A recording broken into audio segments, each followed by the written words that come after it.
Romanos capítulo 8, de 18 a 28, e nós lemos assim: considero que os sofrimentos do presente não se podem comparar com a glória que será revelada em nós, pois a criação aguarda ansiosamente a revelação dos filhos de Deus, porque a criação ficou sujeita à inutilidade, não por sua vontade, mas por causa daquele que a sujeitou, na esperança de que também a própria criação seja libertada do cativeiro da degeneração para a liberdade da glória dos filhos de Deus, pois sabemos que toda a criação geme e agoniza até agora, como se sofresse dores de parto.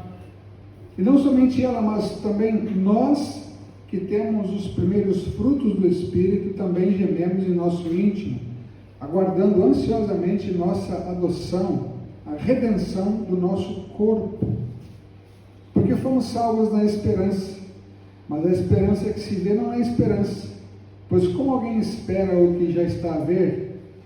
Mas se esperamos o que não vemos, com paciência o aguardamos.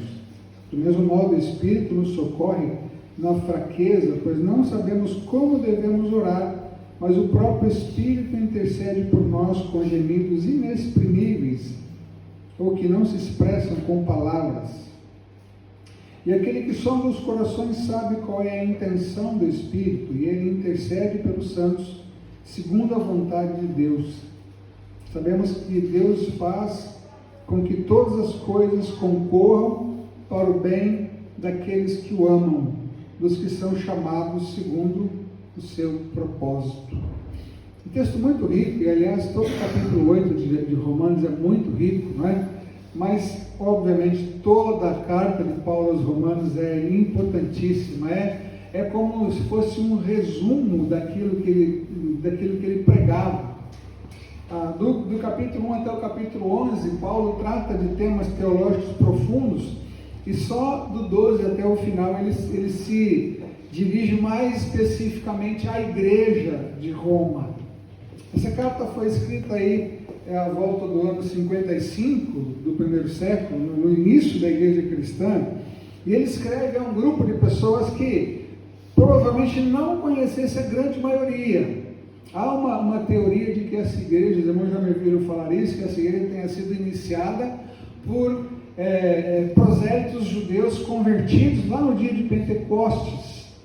Há uma outra ideia também, que essa igreja tenha sido iniciada por pessoas que tinham sido evangelizadas por Paulo quando ele esteve na Ásia Menor, especialmente em Éfeso, um pouco antes, que foram para Roma e começaram ali essa igreja. Paulo ainda não tinha estado lá em Roma. Lembra-se que ele só vai para Roma quando ele vai preso para Roma, não é? Isso já aí alguns anos mais para frente.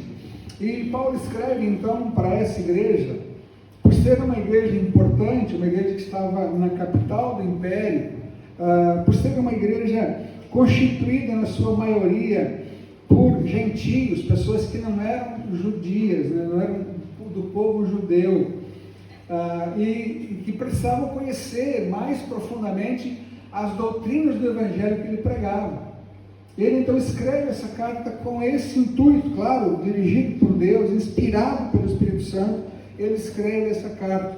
Um dado que o Novo Testamento mostra é que Paulo não endereça essa carta para Pedro, porque muito provavelmente Pedro não esteve em Roma, a não ser talvez para o seu martírio.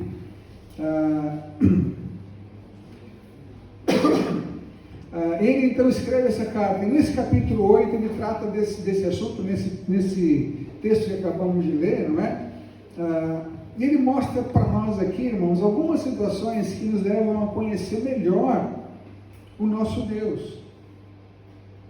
Ele nos leva a observarmos como Deus se revelou a nós, e como no nosso entorno, na nossa vida, no nosso dia a dia, nós podemos ver Deus agir. Muito interessante que ele começa o capítulo da seguinte forma: portanto, agora já não há condenação alguma para os que estão em Cristo Jesus, falando da totalidade da salvação que vem de Jesus Cristo. Aquela pessoa que foi alcançada pela graça de Jesus Cristo está salva de uma vez por todas. É isso que a palavra ensina. Uma vez salvo por Jesus Cristo, salvo para a eternidade. Ele termina o capítulo dizendo o seguinte: pois tenho certeza de que nem a morte, nem a vida, nem os anjos, nem autoridades celestiais, nem as coisas do presente, nem do futuro, nem poderes, nem altura, nem profundidade, nem qualquer outra criatura poderá nos separar do amor de Deus que está em Cristo Jesus, nosso Senhor. Nenhuma condenação há mais para os que estão em Cristo, e nada pode nos separar do amor de Deus que está em Cristo Jesus. Essa é a segurança que ele dá àqueles irmãos. Não iria demorar muito tempo e a perseguição imperial começaria de uma maneira muito forte contra os cristãos. Não demoraria muito, Nero se levantaria contra os cristãos e deflagraria uma perseguição extremamente cruel contra os cristãos. E Paulo está a dizer àqueles irmãos: nada pode separar de Deus aquele que é de Deus.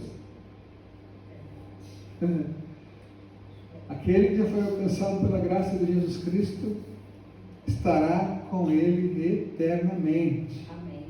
Eu tenho falado isso com os irmãos aqui, não é?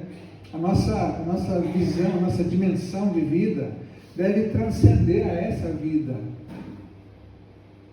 Paulo adverte aos Colossenses para não viverem com os olhos para baixo, com a visão para baixo, mas olhando para o Senhor, porque a nossa vida, o maior da nossa vida está por vir, que é toda a eternidade que vamos passar com o Senhor. Eu só quero voltar aqui para o texto antes de falarmos sobre alguns versículos em especial, e só destacar algo que é interessante nesse texto, é que nós encontramos três situações de angústia, entre aspas, né? Ele fala que a criação geme, agoniza, né? Pela manifestação dos filhos de Deus, ou aguarda ansiosamente a revelação dos filhos de Deus. O que Paulo está aqui a dizer? É claro que nós não vamos tratar desse assunto aqui agora, né? Porque demoraria muito tempo, mas ele está aqui a falar que a criação de Deus foi afetada pelo pecado. E essa criação geme pelo dia que será também liberta dessa influência toda do pecado. Quando, depois da ressurreição, nós recebemos os nossos corpos e vivermos numa terra totalmente restaurada. Pedro fala que os elementos ardendo se desfarão, ou seja, a terra será renovada. A Bíblia fala sobre isso, e Paulo está aqui a falar sobre isso. Ele fala também que nós próprios, a igreja de Cristo, também aguarda por esse momento da redenção dos nossos corpos. E ele fala também aqui que o próprio Espírito Santo intercede por nós com gemidos inexprimíveis. Esses gemidos aqui, tanto da natureza quanto da igreja quanto do Espírito Santo, não é de um sofrimento que não terá fim. Ele até compara aqui com as dores de parto, não é? Elas vão acabar e a bênção virá. Todos nós estamos mais ou menos grávidos com a Bianca, né? Vai chegar o dia que o bebezinho vai nascer. Haverá dor? Haverá. Mas haverá uma tremenda de uma alegria pela chegada da criança. Essa é a expectativa que a natureza deve ser a expectativa da igreja de Jesus Cristo, que tudo isso vai chegar, vai culminar naquilo que Deus já havia planeado desde antes da fundação do mundo. Então, o que eu disse no começo, e é o tema da nossa mensagem, há situações que nos levam a conhecer melhor a Deus. Quando nós olhamos, por exemplo, o que se passa no nosso mundo, nós ficamos, claro, preocupados com guerras. A Europa voltou a experimentar guerra. Os desastres naturais que são tão intensos, os fogos caem em Portugal, os fogos no Brasil, os fogos nos Estados Unidos, em outras partes do mundo, a violência crescente, não é? Portugal começa, infelizmente, a se destacar também em algum nível de violência que está a acontecer no país. A relativização tão séria que a família sofre nos nossos dias, a falta de cuidado com crianças, com adolescentes, o aumento, li essa semana, o aumento da ideação suicida entre os adolescentes cai em Portugal. Não que esteja a aumentar ou suicídio, enfim, mas a ideação suicida aumentando entre os adolescentes cai em Portugal. Um mundo que parece de pernas para o alto. E nós estamos a viver nesse mundo. Quando Jesus pede a Deus lá em João 17 que por nós, ele diz, não peço que os tires do mundo, mas que os livres do maligno. E é interessante isso, irmãos, a igreja está no mundo para fazer a diferença, para ser sal e para ser luz. Se nós formos tirados do mundo, ou se nós nos retirarmos do mundo, entre aspas, o sal, para lhe dar o sabor, também conserva. Então, a igreja de Jesus Cristo, ela está nesse mundo para dar um sentido às pessoas, para que as pessoas vejam que é possível viver aqui com uma esperança, não só de um futuro eterno melhor, muito melhor, mas de uma vida que mais centrada no Senhor, com mais equilíbrio, com mais alegria de viver, porque a alegria vem do Senhor. E o primeiro ponto que eu quero tratar aqui é que nós precisamos tentar ver as coisas da perspectiva de Deus. Olha o que diz o versículo 18 mais uma vez: porque para mim tenho por certo que as aflições desse tempo presente não são para comparar com a glória que nos há de ser revelada. E o mesmo apóstolo Paulo escreve lá aos Coríntios, na segunda carta aos Coríntios, capítulo 4, verso 17, o seguinte: pois nossa tribulação leve e passageira. Eu aqui fico a pensar que quando os irmãos que estavam a passar pela tribulação receberam essa carta, quiseram brigar com Paulo. Como assim leve e passageira? Porque não parece ser leve e passageira quando estamos a viver a tribulação. Ele diz: pois a nossa leve e passageira tribulação produz para nós uma glória incomparável de valor eterno, pois não fixamos o olhar nas coisas visíveis, mas naquelas que não se veem, pois as visíveis são temporais, ao passo que as que não se veem são eternas. Ver as coisas da perspectiva de Deus é percebermos que há muito mais para além daquilo que estamos a viver.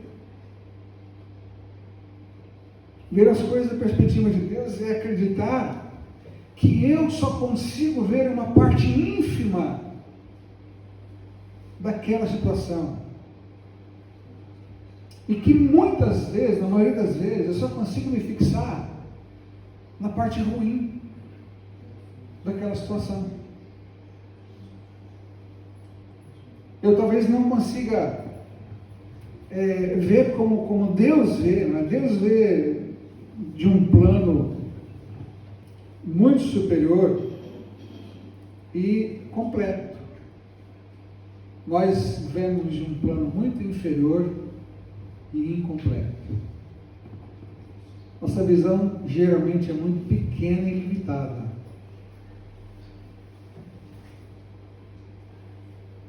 E nós somos chamados a olhar, ver as coisas. Eu vou ler de novo o versículo 18. Porque para mim tenho por certo que as aflições desse tempo presente não são para comparar com a glória que em nós há de ser revelada. Os olhos para frente. Os olhos para o alto. Os olhos em Deus. Os olhos em Deus. Pensem, aliás, lembrem-se de algumas coisas que já passaram no passado, né? E que na altura parecia tão difícil, quase insuportável, quase insuperável. E algumas delas passaram. Foram vencidas. Não quer dizer que outras não virão no futuro, mas o mesmo Deus que agiu uma vez, age de novo. E vai agir tantas vezes quantas forem necessárias. Mas se por acaso alguma situação não mudar, é porque Deus não trata só aqui e agora. Imagine, irmãos, que todos os nossas tribulações, nossos problemas, eles terão fim. Terão fim. Aliás, não tenho medo de errar, daqui a 100 anos, nenhum de vocês vai ter problema nenhum. Não é verdade? Nenhum. Daqui a 100 anos, todos os nossos problemas farão parte do passado. E nós estaremos na eternidade. E quem foi alcançado por Jesus Cristo, quem é filho de Deus por Jesus Cristo, estará com Ele. Irmãos, isso não é um convite a desistir da vida, não, nada disso. Isso não é um convite a se retrair e sair, fugir de tudo. Não. É um convite a viver a vida o melhor possível, sendo sal, sendo luz, fazendo tudo para a glória de Deus, mas vendo as coisas da perspectiva de Deus, que não é limitada a esse tempo. Que não é limitada no seu poder também. Deus pode fazer todas as coisas. E o segundo ponto trata disso, né? Ver as coisas da perspectiva de Deus é importante e necessário, mas também reconhecer o cuidado de Deus por nós. Eu leio aqui agora o verso 26. E da mesma maneira também o Espírito ajuda as nossas fraquezas, porque não sabemos o que havemos de pedir como convém. Mas o Espírito intercede por nós com gemidos inexprimíveis, e aquele que examina os corações sabe qual é a intenção do Espírito, e é Ele que, segundo Deus, intercede pelos santos, ou intercede por nós. Santos aqui é uma referência aos salvos por Jesus Cristo, ou seja, nós. Então, o Espírito Santo intercede por nós. Quando no versículo 26, ele diz que o Espírito ajuda, a palavra ajuda aqui significa assistir, pegar na outra extremidade da carga. Esse que é o sentido da palavra paráclitos também. Jesus chamou o Espírito Santo de paráclitos, né? o ajudador. É aquele que nos auxilia, que está conosco, que nos ajuda. Alguém disse que o nosso maior problema não está nas nossas fraquezas, mas no nosso distanciamento daquele que é onipotente. Às vezes eu dou importância demais às minhas fraquezas e esqueço de reconhecer quem é aquele que cuida de mim, que tem muito mais poder do que eu, infinitamente mais, que me conhece em profundidade, não é? E é muito interessante Paulo aqui dizer, inspirado por Deus, é óbvio, que o Espírito Santo intercede por nós. Nós lemos também lá em João, na carta de João, que o Jesus Cristo também é o nosso intercessor. Olha que interessante, a Trindade divina, unida, não é? Para nos abençoar. Só um detalhe que precisa ser aqui deixado claro: a Trindade divina unida para nos abençoar, não porque nós somos o centro do universo, não. Nos abençoa para que a glória seja dada a Deus. Irmãos, o centro sempre o Senhor, nunca eu, nunca você. O centro é sempre o Senhor. Não se trata aqui, como diz o Hernandes Dias Lopes, não se trata aqui de autoajuda. Se trata aqui de ajuda do alto. Autoajuda, eu me ajudo. Recebo algumas palavras de incentivo, e consigo. Consigo nada, né? Mas a ajuda vem do alto, é do Senhor que vem a ajuda, não é minha. As pregações de autoajuda são uma tremenda, uma falácia, porque quando a pessoa sai daquela porta, ela já está de novo no mesmo estado, ou pior do que quando entrou. Paulo quer dizer que é o Espírito Santo que nos ajuda. Esse é o cuidado de Deus por nós. Reconhecermos que nós nunca estamos sozinhos, até quando parece que estamos sozinhos, nós não estamos. A Laísa está dando ali agora aula para as crianças sobre o filho pródigo. E lá de Lucas 15, o filho pródigo, é interessante isso, quando ele estava distante do pai e separado do pai e sozinho, ele se lembrou do pai. E quando ele se lembrou do pai, ele voltou para o pai. E como que o pai o recebeu? Irmão, se lembra do texto dele? Como que o pai o recebeu? De braços abertos. Porque o pai nunca deixa de ser pai. Estou falando do pai perfeito que é Deus. O pai nunca deixa de ser pai. E sempre está disposto a nos abençoar. Mais uma vez, para que a glória seja dada a Ele. A glória é sempre de Deus. Então, reconhecer o cuidado de Deus também nos auxilia, nos ajuda, né?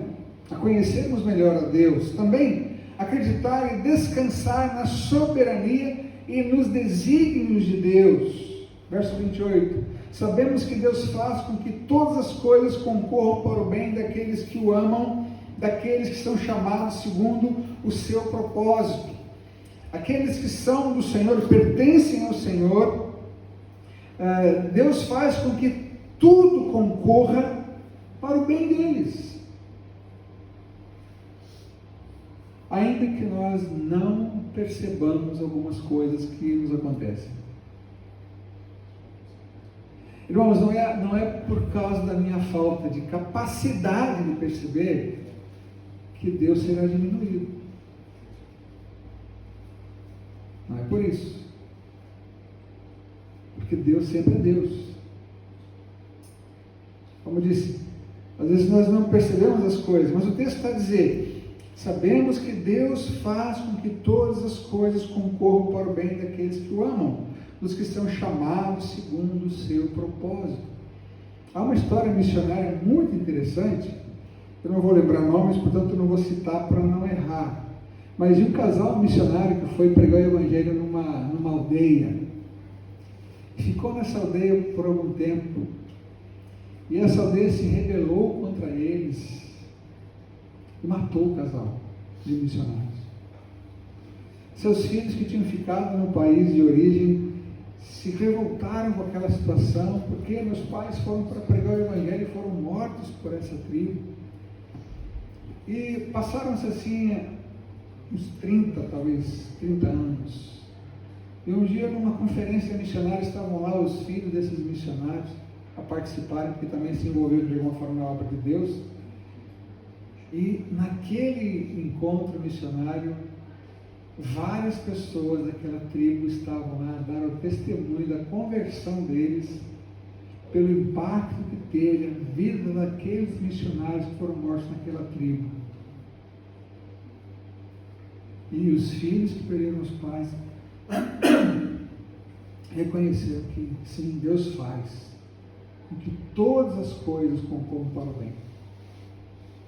E aqueles convertidos da tribo foram agradecer aqueles filhos, porque os pais se sacrificaram para levar para eles o Evangelho. Ora, quando aquele casal de missionários morreu, eles foram para Jesus. Mas a mensagem alcançou todas aquelas pessoas. Coisas que nos acontecem, irmãos, nós não temos ideia de onde nós vamos chegar para abençoar pessoas. O testemunho de uma aflição, de uma perda, de uma enfermidade, que Deus curou, que Deus não curou, mas que a pessoa passou por aquilo em resignação, em confiança no Senhor, em temor a Deus. Como eu dizia para minha mãe, né, que faleceu já há alguns anos, ela teve um câncer nos ossos, e ela conversava comigo bastante sobre isso. Eu dizia: mãe, de alguma forma isso vai acabar. De alguma forma isso vai acabar. Ela dizia: eu sei. E acabou mesmo. Acabou que Deus a levou para si. Não é? Ela deixou de sofrer. Vejam, Deus tem os seus meios para nos abençoar. É que às vezes nós achamos que a bênção só pode ser de uma forma. Às vezes achamos que a bênção só pode ser para mim, só pode vir para mim. Mas se a palavra está a dizer que Deus faz com que todas as coisas concorram para o bem daqueles que amam a Deus, os que são chamados segundo o seu propósito, para viverem segundo o propósito de Deus, isso é uma verdade. Ainda que eu não perceba muitas vezes, mas isso é uma verdade. E isso então nos ajuda a descansar na soberania e nos desígnios de Deus.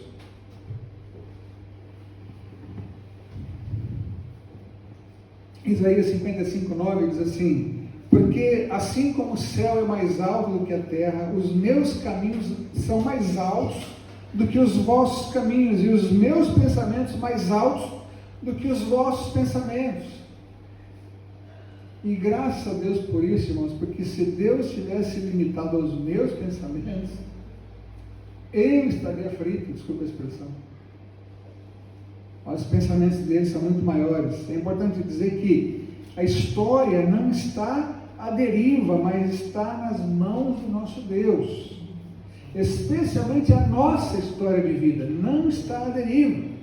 Deus tece todas as circunstâncias da vida, objetivando o nosso bem e a glória dele. Lembrando-se que temos que ver as coisas da perspectiva de Deus. Só mais um exemplo bíblico, Gênesis 50:20, vejam o que José diz para os irmãos dele quando se deixa conhecer aos irmãos: certamente planejaste o mal contra mim, porém Deus o transformou em bem, para fazer o que se vê nesse dia, ou seja, conservar muita gente com vida. José foi vendido pelos seus irmãos quando era um adolescente. Ele chegou ao Egito, foi preso injustamente, mas Deus o elevou a ser o segundo homem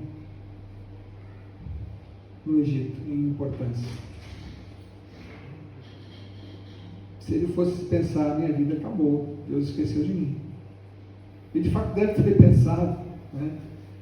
Mas aquilo que aconteceu foi para um bem muito maior. E quando nós buscamos isso, a nossa esperança é renovada. Verso 24: porque em esperança somos salvos. Ora, a esperança que se vê não é esperança, porque o que se vê, como o esperará? Mas se esperamos o que não vemos, com paciência esperamos. A nossa vida de fé em Jesus Cristo é baseada na esperança. Mas a esperança aqui não é do tipo, se calhar vai acontecer. A esperança aqui é mesmo uma espera concreta. É mesmo uma espera concreta. Mais uma vez, o texto usou lá a figura do parto. É isso. É essa mesma ideia. Essa mesma ideia. Vai chegar ao fim. Vai acontecer. Não é se calhar. É que vai mesmo acontecer. Então, essa nossa esperança, ela é renovada sempre que nós buscamos o Senhor e nos lembramos que o Senhor cuida de nós, nós somos alcançados por Ele, que nada pode nos separar dEle, até estarmos com Ele na sua glória. Vivemos aqui então com essa esperança. Eu concluo com a leitura dos versos 37 a 39, que diz assim: mas em todas essas coisas somos mais que vencedores por aquele que nos amou, porque estou certo que nem a morte, nem a vida, nem os anjos, nem os principados, nem as potestades, nem o presente, nem o porvir, nem a altura, nem a profundidade, nem alguma outra criatura nos poderá separar do amor de Deus que está em Cristo Jesus, nosso Senhor. Vivemos com Cristo. Vivamos para Cristo. Entendendo que tudo que se passa nas nossas vidas é do interesse de Deus. E Ele está a cuidar de nós. E mesmo quando nós temos que mudar algumas coisas, nos adaptar a coisas novas, deixar, abandonar, reorganizar a nossa vida, o Senhor está conosco. Se somos dele, Ele está conosco para nos abençoar. Que Deus possa então, meus irmãos, nos abençoar e que busquemos mesmo. Quero só destacar o primeiro ponto, tentar ver as coisas da perspectiva de Deus. Se não está fácil ver, precisamos orar, precisamos clamar, que o Senhor nos ajude, nos abençoe, para vermos assim essas coisas. Não esquecendo nunca que, antes da nossa oração, o Espírito já intercedeu por nós. E intercedeu tão profundamente que não há palavras que consigam exprimir o que ele fala com Deus Pai a nosso respeito. Olha que coisa importante, não é? Que coisa maravilhosa. O Espírito Santo que está em nós. Fala com Deus Pai que está sobre nós, a nosso respeito. Que Deus possa então nos abençoar. Nós vamos orar mais uma vez. Quero agradecer a todos os irmãos que estiveram conosco hoje, aos nossos visitantes também. Que Deus os abençoe em nome de Jesus. E vamos orar então mais uma vez. Santo Deus, muito obrigado pela tua palavra. Que o Senhor siga nos abençoar, Pai, sempre. Que possamos buscar o Senhor, termos consciência de que Tu estás a nos dirigir em todos os momentos de nossas vidas, que o Senhor está conosco. Mas, Pai, se há nessa manhã alguém aqui nesse local que ainda não tomou a decisão de entregar sua vida a Jesus Cristo, que ainda não sente o Senhor a dirigir a sua vida, que ainda não tem a certeza de sua salvação em Cristo, que Tu possas tocar nesse coração, Senhor, que Tu possas levar essa pessoa a confessar a Jesus como seu Senhor e Salvador, a se confessar um pecador perdido sem Cristo, que precisa desesperadamente da salvação de Jesus Cristo, Pai. Eu peço que Tu abençoes a vida de cada um aqui. Senhor, se muitas vezes também nós nos deixamos levar pelas situações da vida e nos esquecemos de que o Senhor está a cuidar de nós, que Teu Espírito sempre nos lembre disso, Senhor. Deus amado, também se nós sempre queremos tomar as soluções nas nossas mãos, esquecendo-nos de levar tudo ao Senhor, que Tu também nos lembres disso, Senhor Deus. É o Senhor que é o Todo-Poderoso. nós dependemos em tudo do Senhor. E que sim, o Teu nome sempre seja glorificado nas nossas vidas.